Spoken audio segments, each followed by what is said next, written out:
do dólar. Por que essa decisão de não investir fora? Porque, por exemplo, se a gente pensa no mundo e do tamanho do mercado financeiro global, o Brasil é minúsculo em comparação com a soma dos mercados totais. Os Estados Unidos têm um ótimo mercado e só investindo lá você já consegue acessar opções do mundo inteiro, investir em ETF para se expor à China, à Índia, Coreia do Sul. Empresas brasileiras preferiram, inclusive, ser listadas lá fora, por causa da XP, do Nubank, o Banco Inter agora fez a migração de ações. Então, por que ficar só aqui? Vamos lá, é uma decisão, não que eu ache investir fora ruim, né? Você tem diversas vantagens de você diversificar geograficamente, mas pro que a gente faz é que a gente se considera empreendedores de bolsa. Querendo ou não, assim, o nível de escrutínio, de análise que a gente faz aqui, cara, ela ficaria muito, muito difícil de fazer num ativo no exterior. Muito dificilmente meu pai, por exemplo, não fala inglês direito, sabe? Ele até fala, mas o nível de informação que ele precisa, ele não ia conseguir obter em inglês de repente. Então as pessoas Vocês geralmente... vão até a fábrica muitas vezes? A gente vai até a fábrica, conversa tete a tete com o gestor. Você,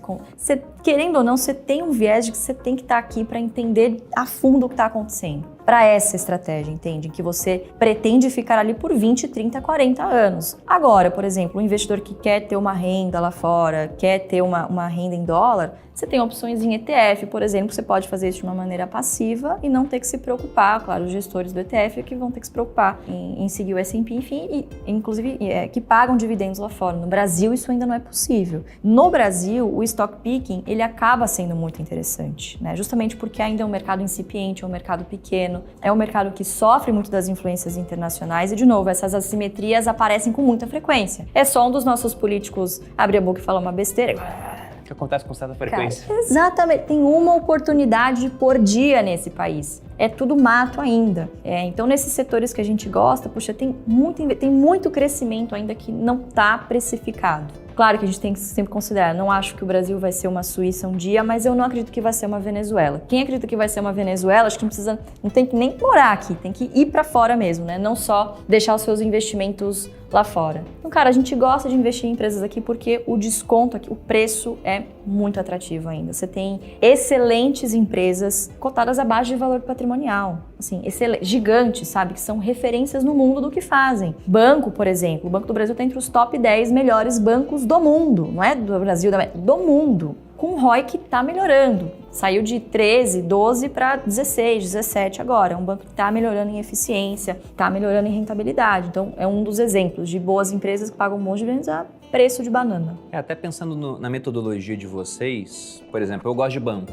e eu invisto lá fora diretamente, mas eu não tenho nenhum banco lá fora, porque eu vou comparar o banco brasileiro com o banco americano, as margens aqui são maiores, o ROI é maior, as barreiras competitivas, mesmo com essa agenda que o Banco Central adotou nos últimos anos de estimular a competição, ainda são maiores. E uma coisa é ter competição com juros baixos, agora com o Selic em 13, muita fintech vai ficar pelo caminho. É verdade. E lá fora tem acesso a muita tecnologia, mas tecnologia você tem muito do retorno no futuro. E não é o que vocês gostam de empresas que pagam dividendos. Exato. Então consigo entender o racional por trás da decisão. Mas aí fazendo uma pergunta e aproveitando que você teve uma experiência em casa que eu não tive. Eu comecei a investir praticamente junto com meu pai. Meu pai entrou na bolsa um ano antes, era 2005, uma época que tudo estava dobrando de preço, eu entrei um ano depois.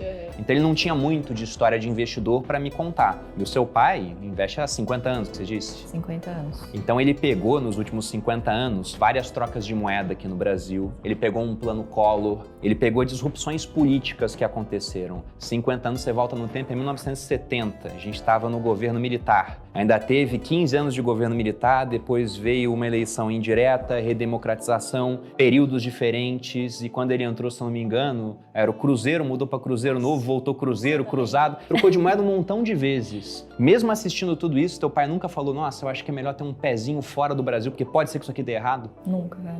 Impressionante. Porque assim, toda crise, a gente sempre acha que vai voltar para a era medieval, né? Puta, vai tudo acabar, é isso, tudo que a gente conhecia vai morrer. Quando, na verdade, os agentes econômicos olham aquilo e se desenvolvem, arrumam soluções para os seus problemas. Tem sido assim que a humanidade é a humanidade. Então, eu acho que ele teve essa visão. Na época que ele começou, não era tão simples assim você investir fora, né? Isso, na verdade, tem melhorado nos últimos 10 anos. É muito recente. 5 anos, vamos dizer assim. A tecnologia permitiu isso, né? Os custos hoje permitem que as pessoas diversifiquem geograficamente, né? Então, a tecnologia, o acesso à informação facilitou muito isso. E na época, as informações eram muito restritas feitas. Então imagina, você tinha que picotar o seu dividendo e ir na empresa receber, senão você não recebia o dividendo. Não tinha essa mamata de cair na sua conta corrente, da B3 ser a contraparte central. A tecnologia, ela ajudou de uma maneira extraordinária aos mercados se desenvolverem também. Então na época era algo muito difícil de você diversificar geograficamente, né? Então por isso que provavelmente ele acabou encontrando uma maneira de se desenvolver aqui. E claro que no início, quando você chega cedo, você bebe água limpa. Pouquíssimas pessoas faziam o que ele fazia, muitas pararam no meio do caminho por motivos diversos e pouquíssimos continuaram e foram bem-sucedidos, né? A estratégia em si é muito fácil, mas ela é difícil de ser aplicada, muito difícil de ser aplicada. Exige assim um nível de disciplina, de foco realmente, de não se importar com os ruídos que estão aqui do seu lado e ao mesmo tempo escutar, porque pode ter alguma coisa interessante aqui rolando, mas o nível de concentração, de disciplina, ele é fundamental para você ser bem-sucedido. E nem todo mundo tem essa característica, que é treinável, né? Eu não nasci disciplinada, mas eu me tornei disciplinada por necessidade. Nem todo mundo tem essa aptidão.